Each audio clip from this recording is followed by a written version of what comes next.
जय हिंद, वंदे मातरम। आप सभी दोस्तों का उत्थान विद रजत यूट्यूब चैनल पे स्वागत है। और हम लोग पढ़ रहे थे टेंस के बारे में, जो पर्टिकुलर चीज़ें पीछे पढ़ी उसी पे थोड़ा सा एग्जांपल, 2 4 6 एग्जांपल लेके समझेंगे और ताकि उस टॉपिक का रिवीजन हो जाए। तो आते हैं पढ़ने की श्रृंखला में। अगर हम बात करें यहाँ तक की सेंटेंस की, तो ये सेंटेंस अगर यहाँ तक रखा जाए तब तो ठीक बात थी। जैसे ही हमने देख लिया क्या ऑलवेज देखते ही हमें क्या समझ में आया कि ये तो हमें दिखाता क्या है, रूटीन एक्शन, या तो फिर क्या दिखाएगा, हैबिट दिखाता है। तो जैसे ही कोई वर्ड या रूटीन एक्शन दिखाएगा, हमें समझ में क्या आता है, वो टेंस कभी भी किस में नहीं जाएगा, वो टेंस हमेशा आता है इंडेफिनिट में। और ऑलवेज के कारण हम इसको इस हटा के ड्रास कर देंगे। समझ में आ गई बात। अगर मैं अगले सेंटेंस पे जाने की कोशिश करूं तो वो सेंटेंस क्या कह रहा है, अगला सेंटेंस क्या कह रहा है, mister Das is a teacher. Mister Das क्या हैं, एक टीचर हैं, और ही टीचर्स वो पढ़ाते हैं physics in KV school these days. वो इन दिनों कहाँ स्कूल में। अगर बात करें तो यहाँ तक तो सब बातें ठीक थी, स्कूल में पढ़ाते थे, पढ़ा रहे हैं या पढ़ाते हैं। लेकिन जैसे ही वर्ड आया दीज डेज, और हमें पता है कि जो दीज डेज है, हमें क्या पता है कि दीज डोज है, दोज डेज है, ये क्या है, ये हमेशा किस में आते हैं, ये प्रेजेंट कॉन्टीन्यूअस टेंस के, जो कॉन्टीन्यूअस टेंस है उसको रिप्रेजेंट करने वाला कीवर्ड है। जो दीज डेज है ये किसको रिप्रेजेंट करता है, ये कॉन्टीन्यूअस टेंस को रिप्रेजेंट करता है। अर्थात हमें समझ में आता है कि टीचर्स तो प्रेजेंट इंडेफिनिट में है, तो इसको हम चेंज करेंगे, ही इज़ टीचिंग, क्या हो जाएगा, ही इज़ टीचिंग। और ये तो ये तो प्रेजेंट में है ही, तो इसमें कोई भी बदलाव करने की ज़रूरत नहीं पड़ेगी। फिर अगर हम बात करें नेक्स्ट सेंटेंस की, अगर हम नेक्स्ट सेंटेंस की बात करते हैं और कहीं कहाँ या अगर किसी भी सेंटेंस में हमारा अगर हैबिट नहीं दिखा रहा होता, हमने देखा हमारा कोई हैबिट या रूटीन एक्शन नहीं शो करता है, उसके अतिरिक्त अगर कोई वर्ब, भाई मेरे समझने की कोशिश करिएगा, अगर कोई वर्ब आपकी 6 कैटेगरी, मतलब क्या, अगर आपका कोई भी वर्ब रूटीन एक्शन या कोई भी वर्ड रूटीन एक्शन या हैबिट शो नहीं करने वाला वर्ड है, इसके अतिरिक्त 6 कैटेगरी के वर्ड अगर आ जाएं, वो 6 कैटेगरी सर कौन सी हैं, उन 6 कैटेगरीज के बारे में हमने पीछे ही लेक्चर में बात किया था। वो 6 कैटेगरी थी, जो हमारी स्मेल क्या है, हमारी सेंस से रिलेटेड क्या है, हमारा साइकोलॉजिकल प्रोसेस क्या है, हमारा मेंटल प्रोसेस क्या है, हमारे मिसलिनियस क्या थे। तो ये सारी चीज़ें काफ़ी कॉम्प्लिकेटेड। तो यहाँ तक तो हमने पढ़ा, थोड़ा लाइट इशू हो गया था इसलिए थोड़ा ब्लर आया होगा, कोई नहीं। तो खैर समझने की बात करते हैं। अगर हम क्या कर रहे थे कि अगर हैबिट या रूटीन एक्शन शो करने वाले शब्दों के अतिरिक्त अगर 6 कैटेगरी के वर्ड्स अगर आपके वर्ब अगर आपके सेंटेंस में आती है, तो वो हमेशा प्रेजेंट इंडेफिनिट में होगा। वो 6 कैटेगरीज थी, सेंसेस से रिलेटेड, वो साइकोलॉजिकल प्रोसेस था, या फिर मेंटल प्रोसेस था, या फिर आपका मिसलिनियस था, या फिर पोजीशन शो करने वाले वर्ड्स थे। तो जैसे कि हमने इस वर्ड में Pinky is liking mango ice creams but now she seeds candies, अगर हम फर्स्ट सेंटेंस की बात करें, ये दो वर्ड से, दो सेंटेंस से मिलकर बना हुआ शब्द है। और अगर हम यहाँ पे बात करें हैबिट की सर, तो हैबिट और रूटीन एक्शन अगर नहीं है तो इसमें क्या होनी चाहिए, या फिर 6 अदर कैटेगरीज के वर्ड हैं। और 6 अदर कैटेगरीज में क्या है, लाइकिंग क्या है, एक मेंटल प्रोसेस है, साइकोलॉजिकल प्रोसेस है। क्या है सर, ये साइकोलॉजिकल प्रोसेस है या मेंटल प्रोसेस कहने की, या फीलिंग्स के रिलेटेड बात है। फीलिंग क्या है, अगर हम किसी को लाइक करते हैं, सॉरी लाइक है ना, मैंगो लाइक है, सॉरी, तो यहाँ पे आप ये समझ लीजिए कि लाइक करते हो, तो अब वो आपकी पसंद है, और पसंद है अर्थात क्या है, फीलिंग है सर, फीलिंग है। देखो फिर मार्कर वाला इशू रह जाता, फीलिंग है, फिलहाल मैं लिख दे रहा हूँ। तो ये मैंगो को पसंद करना, ये मैंगो आइसक्रीम को पसंद करना जो है तुम्हारी खुद की फीलिंग है। और फीलिंग सर मैं जानता हूँ कि ये हमेशा हमेशा इंडेफिनिट में आती है, रिंकी लाइक्स मैंगो।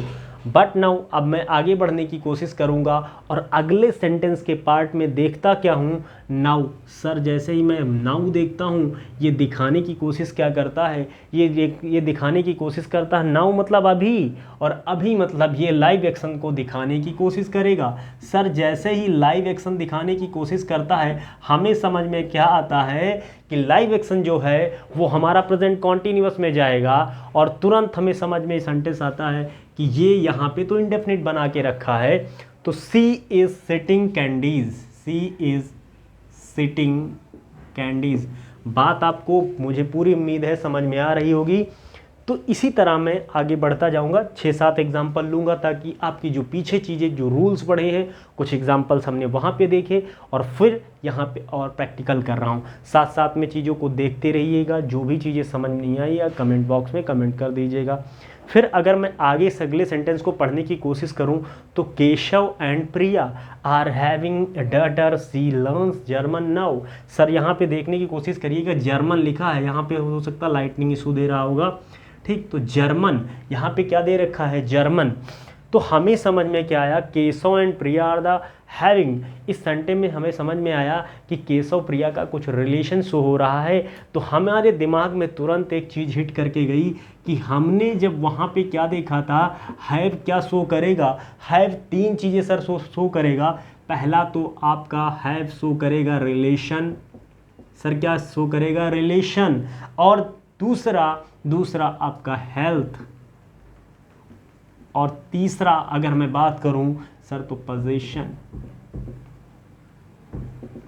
क्या शो करने की कोशिश करता है, पोजीशन शो करने की कोशिश करता है।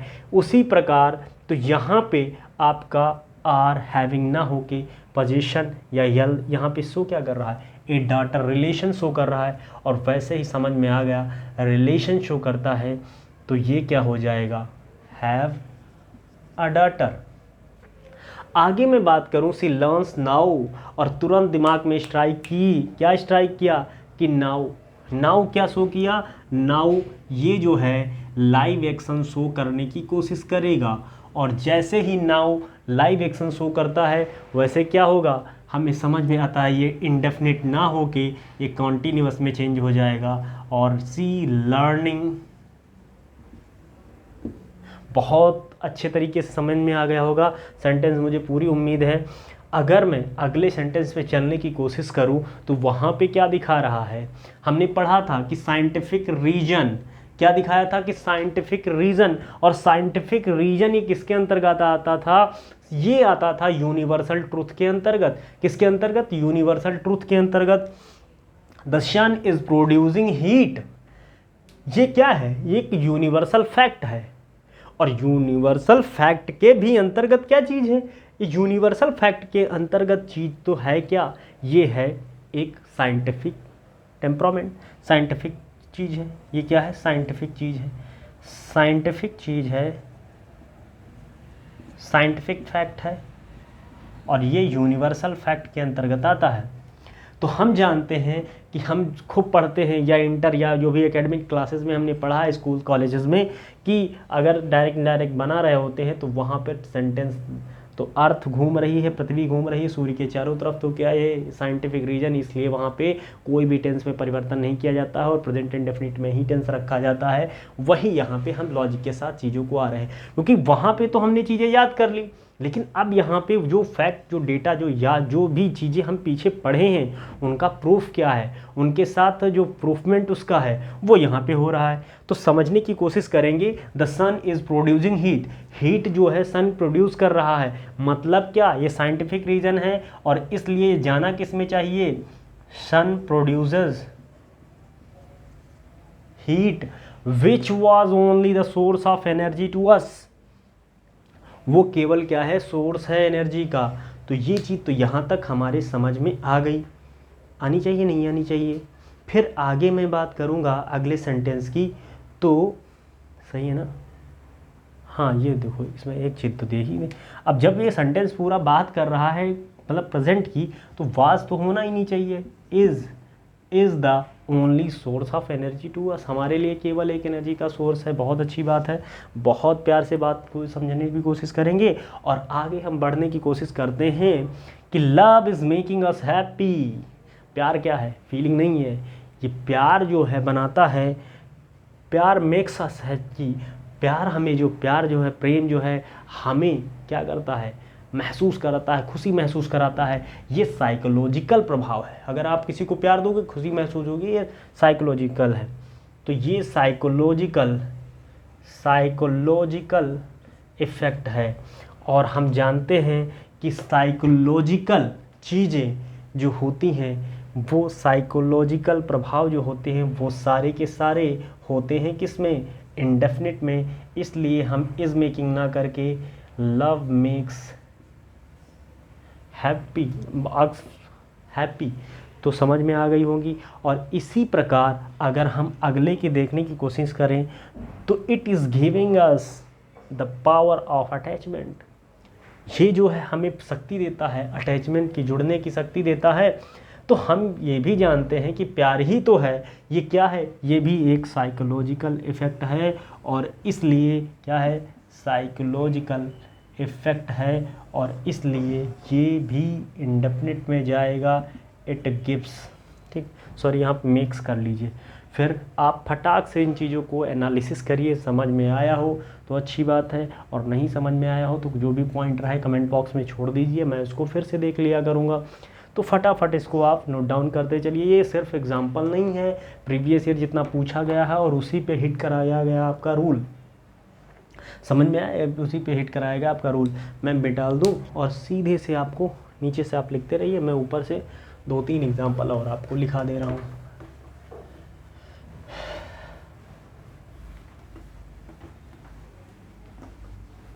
क्योंकि जब तक आप एग्जाम्पल क्वेश्चन पे हिट नहीं करोगे तब तक चीज़ें उतनी बेहतरीन तरीके से समझ में नहीं आने वाली हैं। क्योंकि जो भी चीज़ आपको समझ में आएगी वो एग्जाम्पल के थ्रू। जब तक आप नाव को मैदान में उतारोगे नहीं तब तक चीज़ें कैसे समझने को।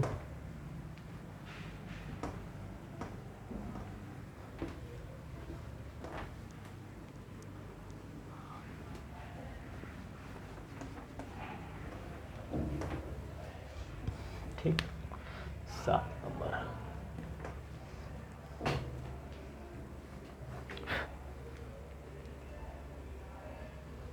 ठीक,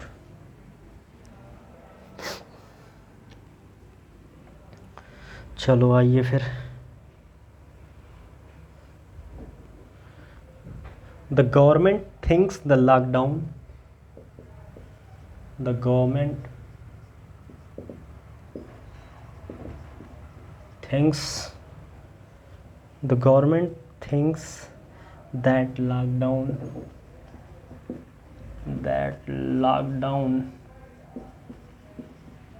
lockdown is good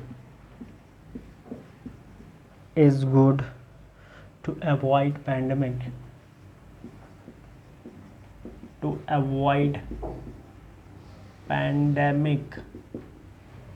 ठीक। अगर मैं नेक्स्ट सेंटेंस की बात करने की कोशिश करूं तो अगला सेंटेंस है Nancy is having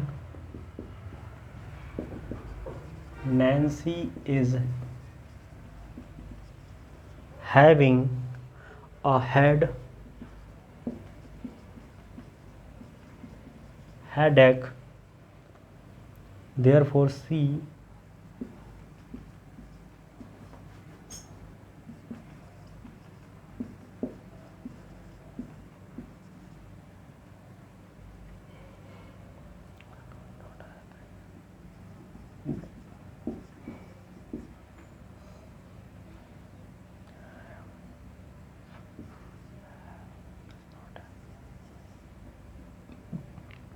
breakfast,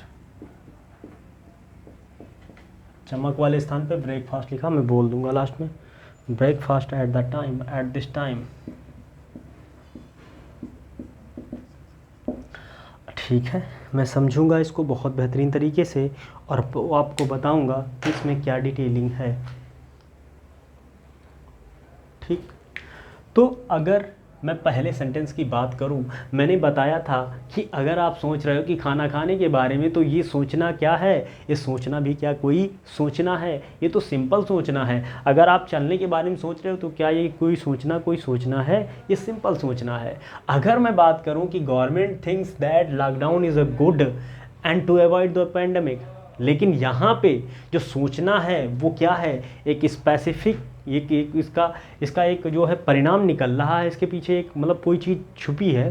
pandemic में टू अवॉइड, गवर्नमेंट थिंक सोचती है कि दैट लॉकडाउन, ये जो लॉकडाउन है, good to avoid the pandemic, pandemic से बचने का सबसे अच्छा उपाय क्या है कि आप जो है लॉकडाउन को अप्लाई कर दीजिए। गवर्नमेंट का ये जो है थॉट प्रोसेस है, सोचने का विचार है।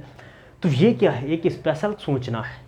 और जब स्पेशल सोचना होता है तो हम जानते हैं वहाँ पे आपका जो सोचना हो जाएगा स्पेशल सोचना, वो सिर्फ सोचना नहीं रह जाएगा, वो कॉन्टिन्यूअस में जाएगा।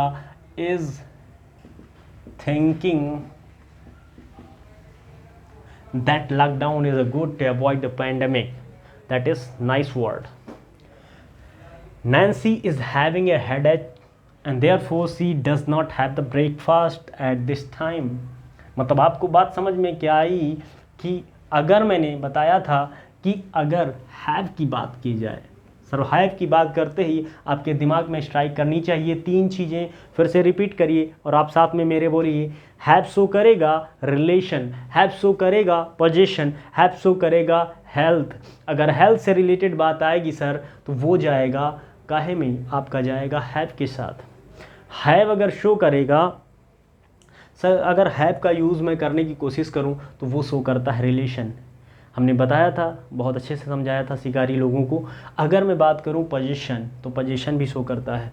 तो इसी तरह मैं बात करूं Nancy is having a headache, ये हेडेक सर प्रॉब्लम किसकी है, हेल्थ की, और हेल्थ दिमाग को स्ट्राइक करता है, ये इज़ हैविंग ना हो के ये शो करेगा हैव को, क्योंकि हैव अपने साथ हेल्थ को। Therefore she does not have the breakfast at this time, दिमाग में स्ट्राइक किया at this time. This is the live action. Sir समझ में क्या आया, लाइव एक्शन, और लाइव एक्शन दिमाग में जाते ही आपके दिमाग में क्या बॉन्ड बनेगा कि लाइव एक्शन मतलब क्या, लाइव एक्शन जाना चाहिए कॉन्टिन्यूअस में। सो यहाँ पे टेंस डज नॉट ना हो के क्या होना चाहिए, डज नॉट ना हो के यहाँ पे होना चाहिए इज नॉट हैविंग ब्रेकफास्ट। समझ में आया, चीज़ें पूरी उम्मीद है कि आपको समझ में आ रही होंगी। Breakfast at this time. तो वे रहे सारे एग्जाम्पल्स जो हमने कल की क्लासेस में पढ़े थे, उनको रिवाइज करने का सबसे बेहतर तरीका मुझे समझ में आया। ठीक है, तो आगे मैं जो है कुछ चीज़ों के साथ पढ़ने की बात करूँगा। तो इसको क्या करूँ, इरेज कर दूँ अगर आपकी इजाज़त हो। हमने बहुत शुरुआत में ही चीज़ पढ़ी थी कि भाषा, इंग्लिश क्या है, एक भाषा है, और भाषा को हम दो तरीके से पढ़ते हैं। सर क्या करते हैं, दो तरीके से पढ़ते हैं। भाषा जो हमारी होती है लिखने वाली या पढ़ने वाली भाषा वो अलग होती है, और बोलचाल जो आम बोलचाल की भाषा होती है वो अलग होती है।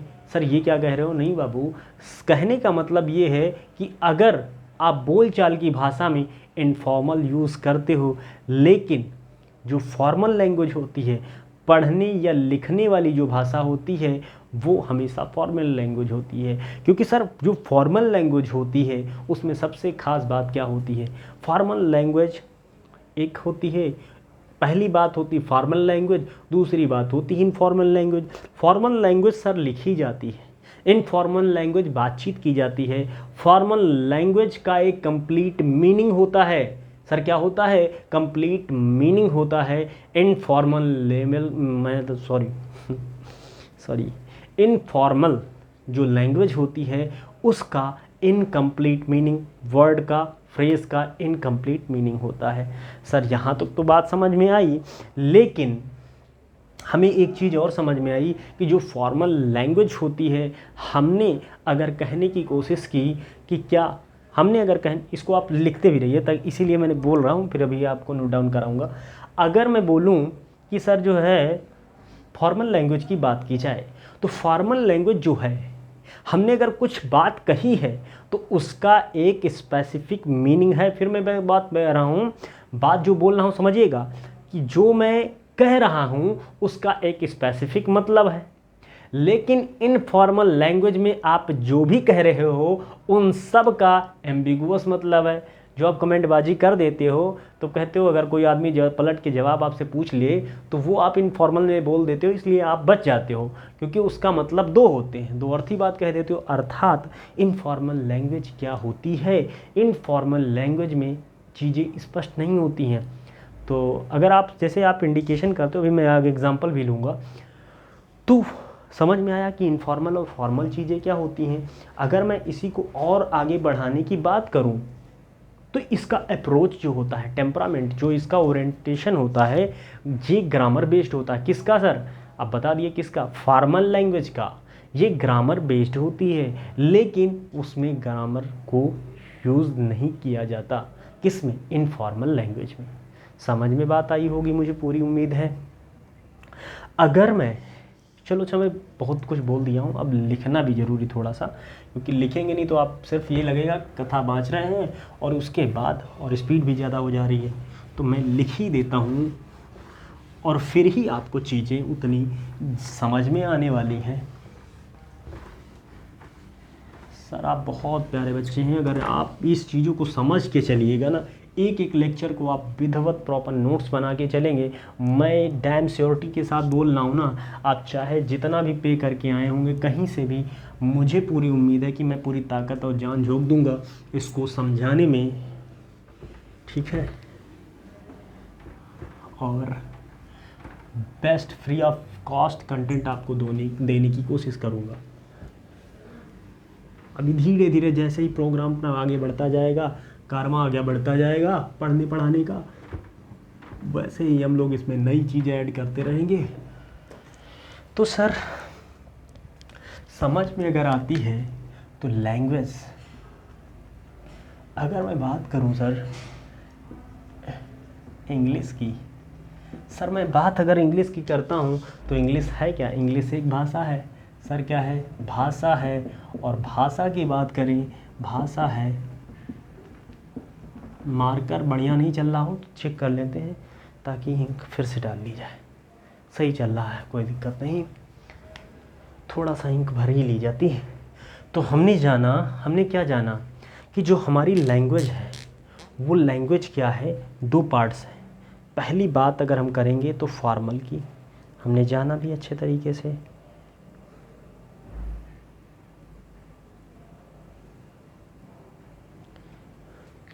पहले बड़ा डिब्बा था, बन नहीं पा रहा था, अब छोटा कर दिया, अब अच्छे से समझ में आएगा। ठीक, बहुत ज़्यादा इंक हो जाती तब भी नहीं लिखता साफ।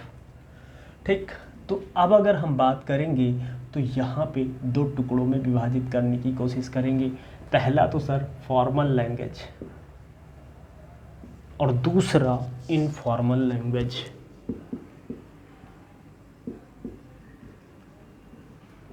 ओहो, इनफॉर्मल लैंग्वेज, जो फॉर्मल लैंग्वेज है लिखते नहीं, इसको रिटन फॉर्म में लिखने का काम करती है।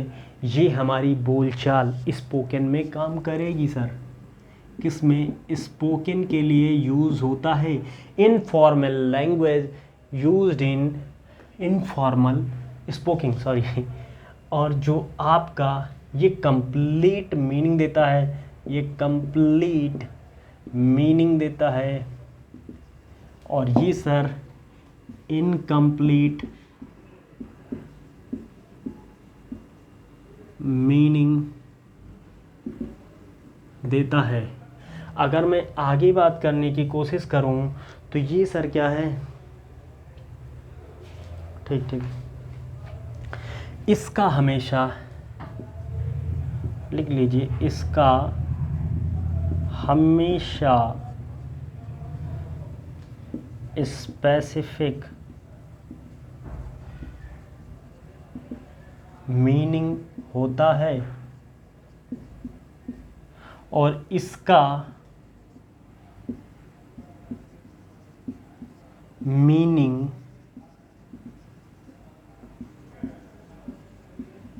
एम्बिगुअस होता है। ठीक रही बात। तो हमें ये चीज़ समझ में क्या आई कि ये एम्बिगुअस मीनिंग देता है। अगर मैं सबसे मेन टॉपिक की बात करने की कोशिश करूं तो ये ग्रामर ओरिएंटेड होता है।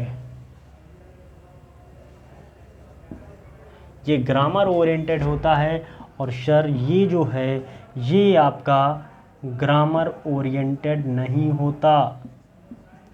अगर मैं एक एग्जांपल से समझने की कोशिश करूं और मैं आपसे कहूं कि मुझे क्या कहूं कि मुझे मेरी चाय बनाकर दो, क्या कहूं, मेरी चाय बनाकर दो, तो मेरी चाय बनाकर देने का मतलब क्या, मेरी क्या मुझे गैस पे बैठा के मेरी चाय बना दोगे, ऐसा तो नहीं करोगे। तो मेरी चाय बनाकर देने का मतलब ये थोड़ी होगा मेरी चाय बनाकर दो, तो इसमें समझ में क्या आएगा कि मेरी चाय बनाकर देने का मतलब ये आएगा क्या मुझे गैस पे बैठा के थोड़ी चाय बना दोगे। अर्थात समझ में क्या आया, ये क्या है, एक इनफॉर्मल लैंग्वेज की बात हो रही है।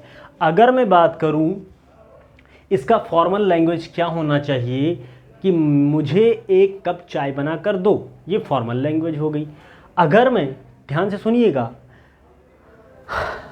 कुछ चीज़ें अंडरस्टूड होती हैं इनफॉर्मल बातचीत। अगर मैं अपने दोस्त से कहता हूँ ओए चलें, क्या चलें, तो उसको समझ में आता है क्या कि ओए चले का मतलब कहीं जाना है, वो वेल अंडरस्टूड है, वो इनफॉर्मल लैंग्वेज की बात हो जाती है। अगर हम इनफॉर्मल लैंग्वेज के बारे में आगे बात करने की कोशिश करें और समझें इसकी डेप्थ क्या है, ठीक, इसको इरेज कर दें और इनफॉर्मल लैंग्वेज के बारे में थोड़ा सा चीज़ें बढ़ाएं, क्योंकि इनफॉर्मल लैंग्वेज में पॉसिबिलिटीज़ ये है क्वेश्चन कभी कभी बन जाते हैं आपके एग्ज़ाम में, तो फिर प्रॉब्लम क्रिएट हो जाएगी।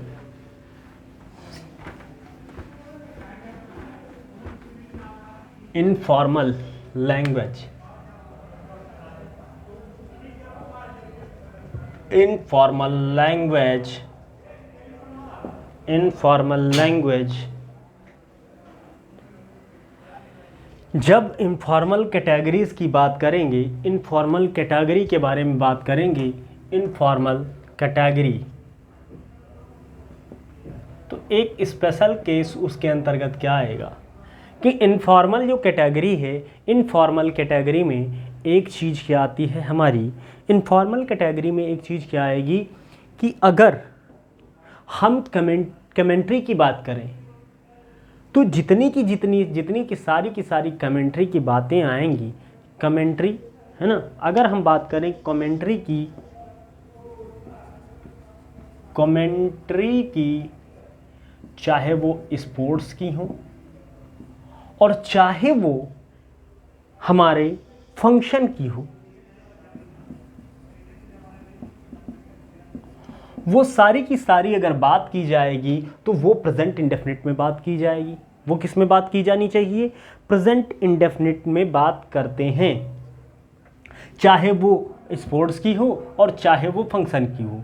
अगर मैं बात करूं देयर इज, एग्जाम्पल से लेके समझेंगे, देयर इज another 6, मैं क्या बात करता हूं, there is another 6, there is, sorry देखिए गलती, वही सेंटेंस ये, हाँ सॉरी सही है।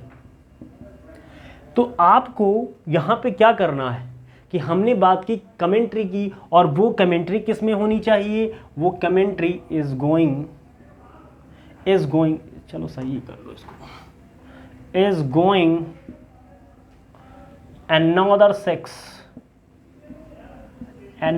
6, तो समझ में क्या आया कि इज गोइंग another 6 का मतलब इज गोइंग नहीं होगा बाबू, क्योंकि ये कमेंट्री जो होती है वो हमारी आती है किस में, वो आती है प्रेजेंट इंडेफिनिट में, इसलिए देयर गोज another 6।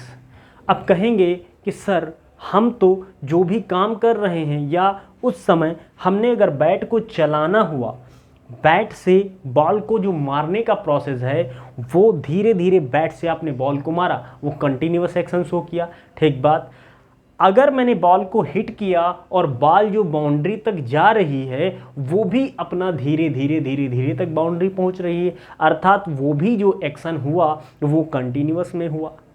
लेकिन हमने फिर कहा कि जो भी कमेंट्री होती है वो सारी की सारी हेयर या देयर वर्ड से बनी होती है, और वो सारी चीज़ें, कमेंट्री की सारी चीज़ें, जितने भी वो सेंटेंसेस बनेंगे वो बनेंगे प्रेजेंट इंडेफिनिट में। किस में? प्रेजेंट इंडेफिनिट में। अच्छा, ये बात तो आपको समझ में आ गई, क्योंकि ये स्पेशल केस है। क्या है? इनफॉर्मल। ये इनफॉर्मल कैटेगरी है, हमने ग्रामर का रूल नहीं लगाना है। और अगर हम आगे बढ़ें और समझ में आता है, क्या एक एग्ज़ाम्पल के थ्रू, बोलचाल का ही एग्ज़ाम्पल लेते हैं। ही ऑलवेज टेक्स, नहीं, ही ऑलवेज टेक्स ही लिख लीजिए। He always takes exercise. अब हमको समझ में क्या आया कि ऑलवेज है ना, ऑलवेज जो है हमारा वो क्या है? ये रूटीन एक्शन शो करेगा, है ना। ये क्या है? रूटीन एक्शन या हैबिट शो करता है। हमको समझ में आया, ये हैबिट या रूटीन शो करेगा, बहुत अच्छी बात है, कोई दिक्कत नहीं है। जैसे ही ये रूटीन, ये प्रेजेंट इंडेफिनिट बना, ये सही चीज़ थी। लेकिन अगर हम एक चीज़ देखते हैं कि हम अपने घरों में मोबाइल चला रहे होते हैं, जब अपने घर जाते हैं और ज़्यादा मोबाइल चलाते हैं, बेड पे हैं अपना मोबाइल चला रहे हैं, माता जी जब एक बात कहती हैं कि तू तो, क्या कहती हैं, तू हमेशा ही मोबाइल चलाता रहता है, मतलब तू तो हमेशा ही मोबाइल में लगा रहता है या चलाता रहता है। तो वहाँ पे जो हमेशा शब्द यूज़ हुआ है, वो हमेशा शब्द यूज़ हुआ है गुस्से के लिए। समझिए, कोशिश करिएगा, जो ऑलवेज शब्द वहाँ पे यूज़ हुआ है वो गुस्से के लिए यूज़ हुआ है। और जैसे ही वो गुस्से के लिए यूज़ होगा, हमें तुरंत फटाक से एक चीज़ समझ में आएगी, वो एक्शन, वो जो सेंटेंस होगा वो हो जाएगा प्रेजेंट कॉन्टिन्यूअस में। अगर मैं इसी सेंटेंस की बात करूं तो यहाँ पे अगर कोई आदमी एक्सरसाइज कर रहा है और रूटीन एक्शन शो कर दिया, हमने रूटीन एक्शन बार बार क्यों बोल रहे हैं? क्योंकि हमने पीछे उस चीज़ को पढ़ा है कि रूटीन एक्शन जो होता है वो प्रेजेंट इंडेफिनिट में होता है, वो प्रेजेंट इंडेफिनिट में होता है। लेकिन यहाँ पे स्पेशल केस इनफॉर्मल लैंग्वेज के अंतर्गत बात पढ़ रहे हैं, इसीलिए हम बताने की कोशिश कर रहे हैं कि अगर कोई आदमी आपसे ये कहने की कोशिश करें कि वह तो हमेशा ही एक्सरसाइज करता है, वो उसका जो पर्पस था या इंटेंशन था, उसकी क्या करना, गुस्सा दिखाना था कि वह तो हमेशा ही एक्सरसाइज करता है, वह तो हमेशा ही एक्सरसाइज करता है, उसके और तो कोई काम ही नहीं है। वो सेंटेंस में हिडन चीज़ रहेगी, उसके तो कोई काम ही नहीं है। तो वो जो ऑलवेज होगा, वो ऑलवेज क्या ले लेगा सर? वो ऑलवेज, वो ये हैबिट हमारी समझ में क्या आया? अगर हैबिट या रूटीन एक्शन शो करने का कोई वर्ड कोशिश करे तो वो हम बहुत अच्छे से पढ़ चुके हैं कि वो प्रेजेंट इंडेफिनिट को शो करेगा। अगर मैं आगे बात करूं कि अगर आपका एंगर शो करता है, अगर कोई वर्ड एंगर शो करने की कोशिश करे तो वो, मैंने कहा कि अगर वो एंगर शो करने की कोशिश करता है तो वो जाएगा प्रेजेंट कॉन्टिन्यूअस में। सर समझ में आया क्या? नहीं समझ में आया? आगे समझ लीजिए। तो यहाँ पे अगर ये तो रूटीन एक्शन अगर शो कर रहा है तो ठीक बात, अगर रूटीन एक्शन शो नहीं कर रहा है तो यहाँ पे एंगर शो करेगा। तो ही इज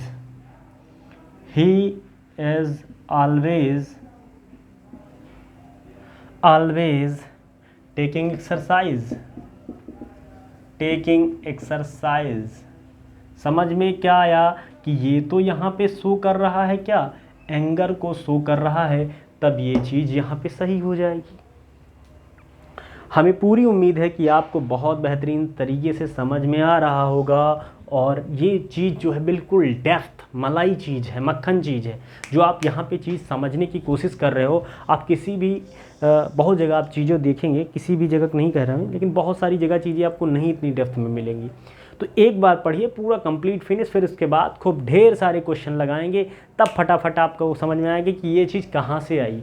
अदरवाइज़ हम रट लें कि he is always taking us. अब बताइए, जब आप एक्सरसाइज में समझ में आएगा कि हाँ अब तो समझ में आ रहा है कि ये इनफॉर्मल लैंग्वेज की बात हो रही है, इनफॉर्मल कैटेगरीज़ की, तो फटाफट देखिए, नज़रों से भर के देखिए, प्यार भरी नज़रों से देखिए, क्या आपको ये सेंटेंस के साथ खेलने में मज़ा आ रहा, नहीं आ रहा, फिर आगे बात करें। ठीक, अगली महत्वपूर्ण बात क्या हम करेंगे कि अगर किसी ऐतिहासिक घटना या पास्ट की किसी एक बीती चीज़ को हम ड्रामेटिक तरीके से बताने की कोशिश करें तो क्या होगा, तो वो हमेशा वो बताएगा क्या, इंडेफिनिट टेंस को बताएगा। अगर आप कभी किसी बहुत ख़ास बंदे से मिलने जा रहे होते हैं, बढ़िया सूट बूट पहन के, काला सूट पहन के और काला चश्मा लगा के, और जस्ट इमेजिन करिए कि पीछे से आपको बहुत काला काला कुत्ता दौड़ा लिया हो उस दिन, और इतनी ज़्यादा तेज़ रफ्तार में दौड़ा लिया हो, और यही बात आप अपने दोस्त से बता रहे हो कि भाई तेरे भाई ने, मतलब ऐसे बोले ना ड्रामेटिक तरीके से, मुझे ड्रामा कराना आता नहीं, फिर भी मैं आपको प्रयास करता हूँ समझे, कि तेरा भाई जो है तेरी भाभी से मिलने जा रहा था, और फिर क्या हुआ, काला सूट काला चश्मा और कुत्ते का भी रंग जो है काला ही था, तो वो अपना भाई समझ के मुझे दौड़ा लिया। मतलब वो चीज़ क्या करने की कोशिश कर रहा है, वो एक्सप्रेस, चलो ठीक, अभी इसको मैं बता रहा हूँ, आप इसको फटाफट नोट डाउन करिए।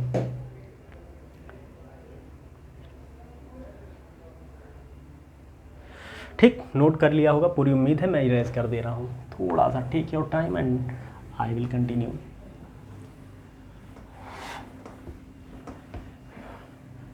ग्रामर बिल्कुल जीरो से हीरो बना दूंगा, मैं वकैब को बिल्कुल जीरो से हीरो कर दूंगा, बस आप मेरे साथ जुड़े रहिए, पूरा लेक्चर देखिए। ये ज़रूर है कि डिजिटली मैं बहुत मेंटेन नहीं हूँ, लेकिन कंटेंट के तौर पे बहुत ज़्यादा बेहतरीन तरीके से आपके साथ जुड़ रहा हूँ। तो अगर मैं तीसरे नंबर पे बात करूँ, ऐतिहासिक घटना या पास्ट इवेंट, या हिस्टोरिकल लिख लीजिए, हिस्टोरिकल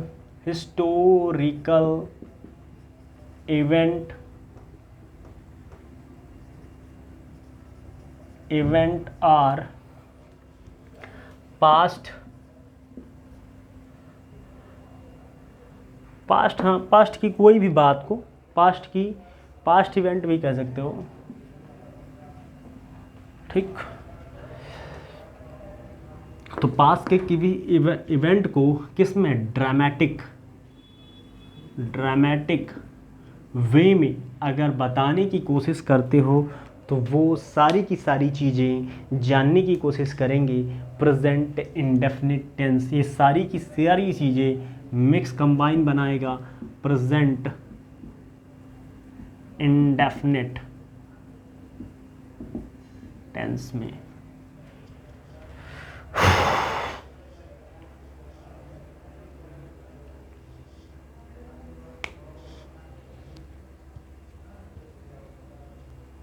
किसमें जाएंगी, देखिए फिर गलती हो गई, हम लोगों ने गलती कर दी। वो सारी की सारी चीज़ें किस में जाएंगी, पास्ट इंडेफिनिट में। गलतियां कर देते हैं हम लोग क्योंकि इनफॉर्मल पढ़ रहे हैं ना। और अगर ये हमारे ग्रामर के तरीके से है, अगर मैं ग्रामर में चीज़ें ना लेके, इन सारी चीज़ों को ग्रामर में ना लेके बोलचाल की भाषा में अगर मैं यूज़ करूं, अगर ये तो लिखित में बात हो गई, अगर मैं इसको या किसी बात को बोलचाल की भाषा में समझे, तो जैसे क्या है, Akbar ascends the throne, Akbar ascends the throne, throne मतलब वह राजगद्दी, throne, ठीक, ascends the throne, ये क्या है? इसको मैं लिखित में नहीं, बोलचाल की भाषा में यूज़ किया और इसको प्रेजेंट इंडेफिनिट में यूज़ किया। अगले नए टेंस पे हम बात करेंगे प्रेजेंट परफेक्ट और पास्ट इंडेफिनिट टेंस के बारे में। अगर मैं प्रेजेंट इंडेफिनिट और पास्ट परफेक्ट टेंस के बारे में जानूं और समझूं तो हमने क्या जाना? सर हमने क्या जाना, इसको मिटा देते हैं और फिर जानते हैं कि हमने क्या जाना।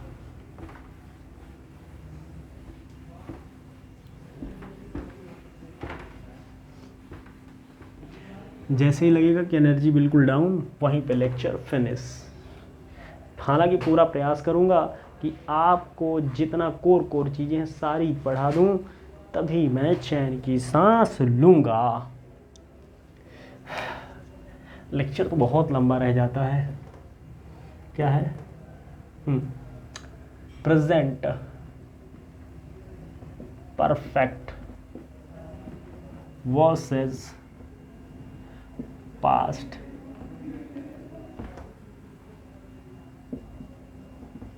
इंक भर लूँ क्या? इंडेफिनिट, ठीक। हमने पीछे जाना कि अगर प्रेजेंट परफेक्ट की बात आती है तो प्रेजेंट परफेक्ट शो क्या करता है? ये शो करता है, ये हमेशा परफेक्ट के काम को शो करता है। क्या करता है? परफेक्ट के काम को शो करता है। और परफेक्ट नाम की किसी चीज़ को कहने की कोशिश करें तो उसको हम छोटी सी डेफिनीशन में समझ भी नहीं सकते, क्योंकि उसके अंतर्गत हैं क्या? 3 चीज़ें। क्या हैं? 3 चीज़ें हैं। 3 हिस्सों में उसको हम बांटेंगे। किसको? प्रेजेंट परफेक्ट को। क्योंकि जब हम कोई चीज़ परफेक्ट बोलते हैं तो क्या होता है? ठीक, आइए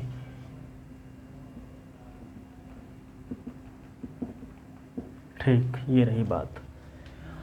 अगर हम परफेक्ट की बात करें तो परफेक्ट को समझने के लिए हमने 3 बिंदुओं पे चर्चा की। पहला बिंदु था कंप्लीट। वो चीज़ कंप्लीट है, हम परफेक्ट तभी तो कह रहे हैं अगर वो कोई चीज़ है, कोई भी सेंटेंस है, कोई भी चीज़ परफेक्ट कह दिया तो उसमें improvement, no scope of improvement. तीसरी सबसे अच्छी चीज़ है कि इफ़ेक्ट कैन बी सीन और फेल्ट, उसके प्रभाव को महसूस या फील किया जा सकता है। हम 3 चीज़ें जानेंगे कि कंप्लीट, पहली बात क्या कंप्लीट बात कहता है। दूसरी बात, वो चीज़ उसके इफ़ेक्ट को क्या किया जा सकता है? इफ़ेक्ट कैन बी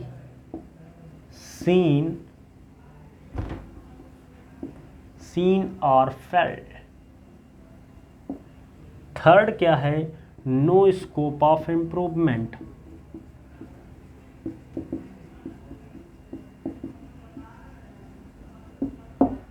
ठीक, जैसे मैं अगर आप मुझे एक कप चाय देते हो पीने के लिए और मैं क्या करता हूँ, उस चाय को पी लेता हूँ। सर मैंने उस चाय को पी लिया। अब समझेंगे, चाय जब तक मैंने पी नहीं थी, चाय कहाँ थी? कप में थी। और चाय जैसे मैंने पी लिया, वो चाय कहाँ है? मेरे पेट के अंदर। अगर कोई बंदा, वही बंदा अगली कप चाय लेके आता है और मुझसे कहता है कि चाय पीजिए, तो मैं क्या कहूँगा कि मैंने अभी अभी चाय जो पी है उसका प्रभाव मेरे अंदर है, मैं चाय पीऊँगा अब नहीं, क्योंकि मैंने जो चाय भी पिछली पी है उसका इफ़ेक्ट या प्रभाव अभी अभी मेरे दिमाग या मस्तिष्क पर है, इसलिए मुझे दूसरे कप की ज़रूरत नहीं है। ठीक बात। तो जो समझ में क्या आया, इन सारी तीनों चीज़ों को मिलाया जाए कि जो हमने चाय पी ली उसमें अब कोई इम्प्रूवमेंट नहीं हो सकता, वो परफेक्ट पेट में चली गई, उससे पहले वो कप में थी और उसके बाद जो है हमने उसके प्रभाव को महसूस किया। और तीनों चीज़ों को मिलाने के बाद एक नियम क्या बना कि जो ये तीनों चीज़ों को मिलाने से एक चीज़ बाहर आई जिसको हम कहेंगे क्या, इन तीनों चीज़ों को मिलाने के बाद एक चीज़ क्या निकल के आई, recently completed action. Recently completed action.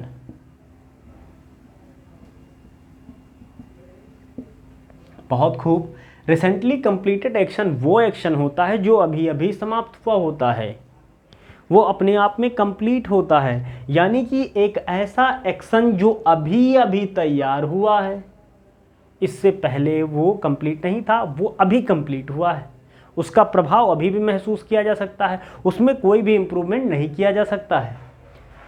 हम जानते हैं कि हर जितने भी टेंस हैं उन टेंसेस के साथ एक खास प्रकार के कीवर्ड्स होते हैं और उन कीवर्ड्स के बारे में हम थोड़ा सा डिटेल में समझेंगे कि अगर प्रेजेंट परफेक्ट के कीवर्ड्स की बात समझें, कीवर्ड्स ऑफ प्रेजेंट परफेक्ट, तो वो कीवर्ड्स आपके हो जाएंगे सो फार, अप टिल नाउ, क्या हो जाएंगे यहां लिखिए,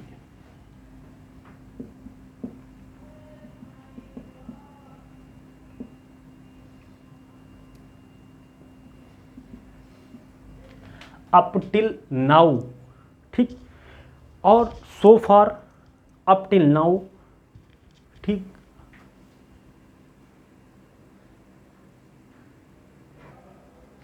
ये तो आपके कीवर्ड्स हो गए, कौन से, so far, up till now और की, this time and at, as at का सेंस देगा, जस्ट, ऑलरेडी, रिसेंटली और लेटली। तो हमें समझ में बहुत बेहतरीन तरीके से आ गया।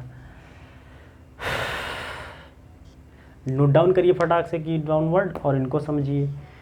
फिर अगर हम कुछ एग्जाम्पल के थ्रू चीज़ें समझेंगे और उनको हम मोबाइल से ही बढ़िया से एग्जाम्पल आपके प्रीवियस ईयर उठा लेते हैं, इसको मिटा दिया जाए।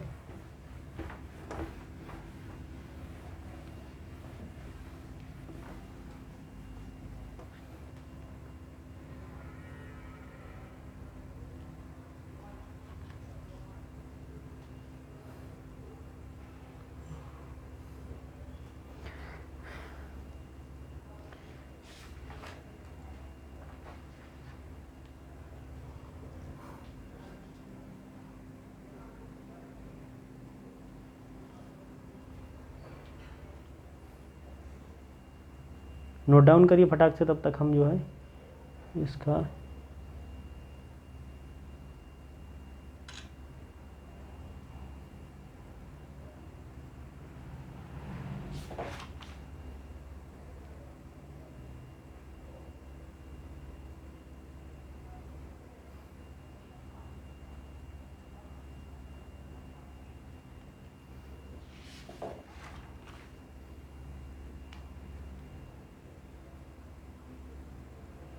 चलो आइए फिर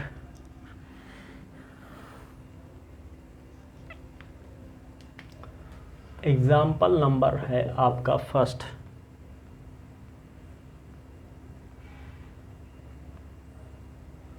Rahul completed 3 topics so far. Rahul completed 3 topics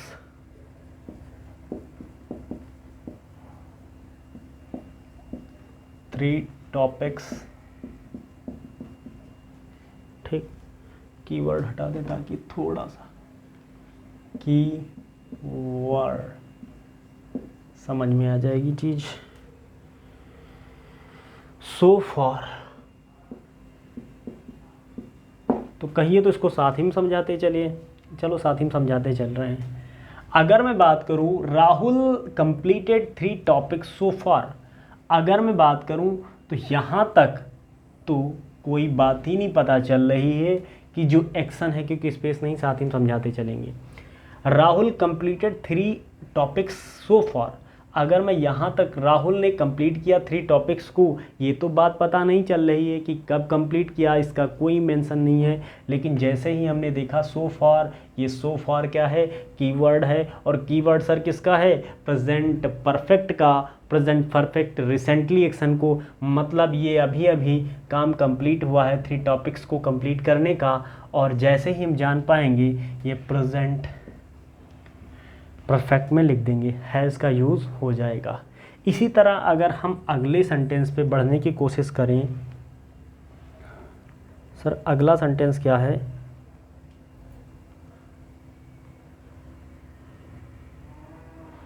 अगला sentence, C reached her office by now, C reached हर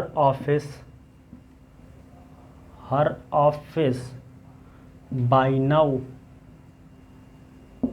तो हमें समझ में क्या आया, सी रीच्ड हर ऑफिस, वो अपने ऑफिस पहुंची, और इसका कोई भी टाइम पता नहीं है कब वो अपने ऑफिस पहुंची। लेकिन हमें समझ में क्या आया, कीवर्ड बाय नाउ, नाउ जैसे ही समझ में आया, बाय नाउ क्या हो जाएगा, ये आपको दिखाएगा क्या, recently completed action.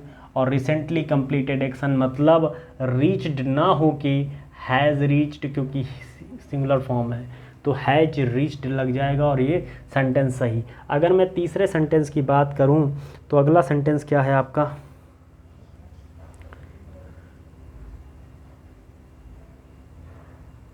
Radhika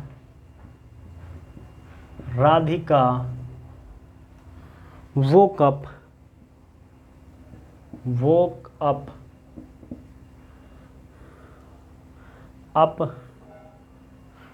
up till now।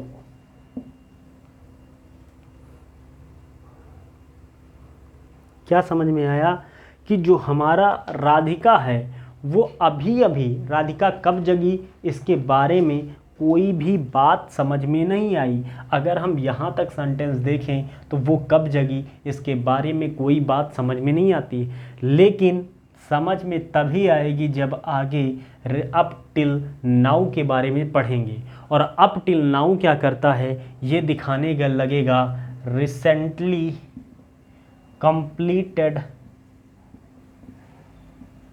Action, एक कंप्लीटेड एक्शन दिखाएगा और दिमाग में स्ट्राइक करेगा ये तो कीवर्ड है सर, और कीवर्ड है तो अप टिल नाउ ये दिखाएगा प्रेजेंट परफेक्ट को, इसलिए हैज़ लगा देगा सिंगुलर फॉर्म होते ही।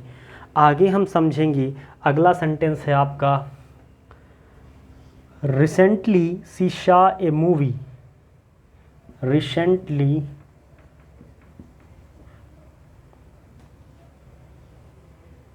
शी सॉ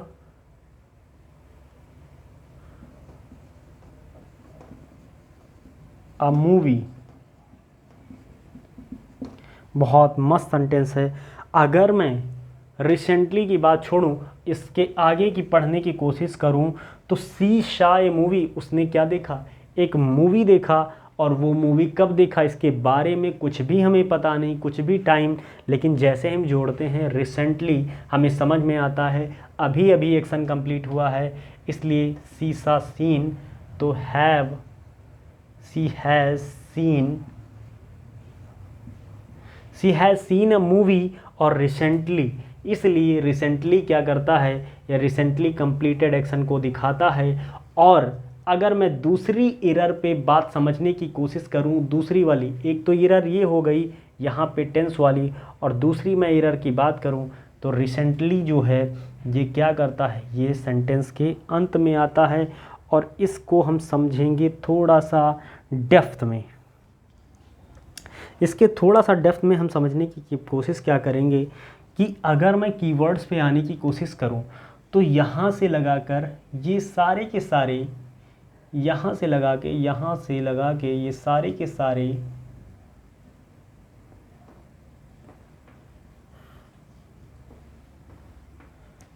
ये सारी की सारी चीज़ें, ये डिब्बा और ये वाला पूरा कंप्लीट डिब्बा,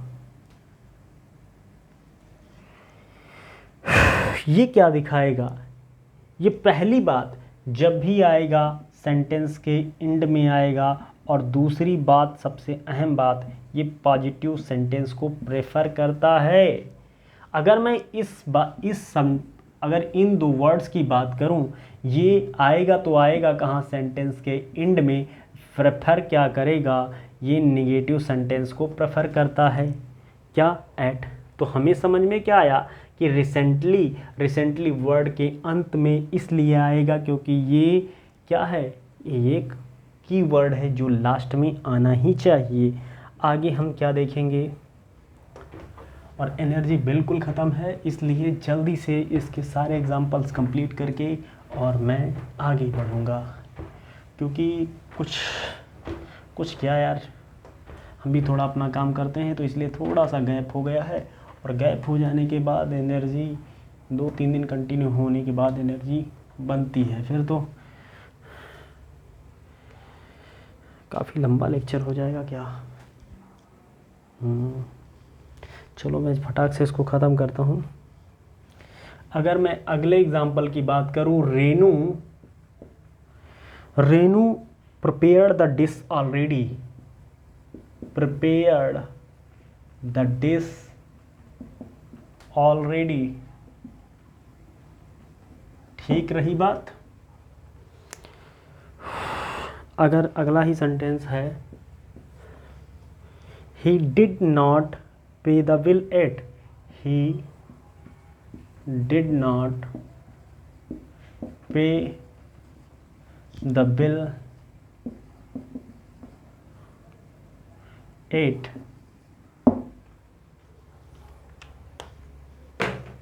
ठीक,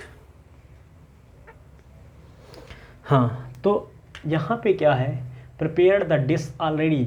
हमने जैसे क्या देखा, ये ऑलरेडी क्या आता है, ऑलरेडी जो है एक जो है पहले ये दे देता है एक आपका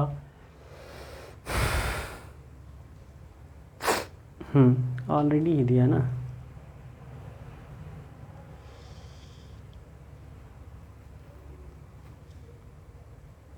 सही तो है, ठीक है। तो हमने क्या देखा कि जो ऑलरेडी सेंटेंस है, ये ऑलरेडी क्या है, ऑलरेडी ने यहाँ तक अगर हम पढ़ने की कोशिश करें सेंटेंस में, तो यहाँ तक तो हमें कोई दिक्कत नहीं या कोई टाइम्स की बात नहीं दी है। लेकिन जैसे ही हमने ऑलरेडी लगाया, ऑलरेडी क्या बताने लगा, ऑलरेडी बताने लगा ये तो रिसेंटली कंप्लीटेड सर एक्शन है और रिसेंटली कंप्लीटेड एक्शन है, इसलिए हम क्या करेंगे, हैज़ प्रिपेयर्ड लगा देंगे।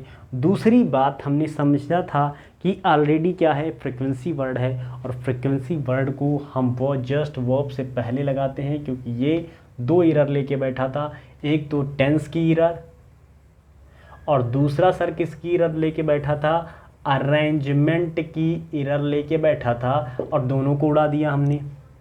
अगर हम आगे समझने की बात करें तो ही डिड नॉट पे द बिल, उसने बिल नहीं पे किया। तो बात तो समझ में आई, लेकिन टाइम की कोई भी बात या कब तक बिल नहीं पे किया, ये बात जैसे ही हम 8 पढ़ेंगे, अभी भी ये कंप्लीट नहीं हुआ। अभी मतलब रिसेंटली कंप्लीटेड एक्शन, और रिसेंटली कंप्लीटेड एक्शन हम जानते हैं कि जो है अपने आप में क्या करता है, ये परफेक्ट टेंस को लेने की कोशिश करता है, और सर क्या लेने की कोशिश करता है, ये प्रेफर करता है नेगेटिव सेंटेंस। तो ठीक बात तो रही कि नेगेटिव सेंटेंस तो ले ही रखा है, लेकिन परफेक्ट को नहीं, इसलिए परफेक्ट ले लेंगे और हैज़ नॉट पे द बिल एट हो जाएगा। सर यहाँ तक तो बात हम लोगों की कंप्लीट हो चुकी है, और इसके बाद जो पढ़ने और पढ़ाने का जो सिलसिला है हम लोग नेक्स्ट डे कंटिन्यू करते हैं। हमने काफ़ी लंबा सेशन भी कंप्लीट कर लिया है, क्योंकि हम लोग चीज़ों को बहुत धैर्य के साथ, कम से कम 10 से 12 लेक्चर आपके होंगे केवल टेंस, 2-3 लेक्चर में ख़त्म कर देते, आपको समझ में नहीं आता। हर चीज़ हम क्या कर रहे हैं, एग्जाम्पल लेते हैं और हम डिडक्टिव मेथड को यूज़ कर रहे हैं, पहले एग्जाम्पल से नियम निकालने की कोशिश कर रहे हैं। ठीक, थैंक यू। जिन लोगों को अच्छा लगे कंटेंट, उन लोग क्या करें, वो लोग इसको कस के दबा के शेयर करें और इसको अपना नोट्स बनाते रहें। Thank you so much.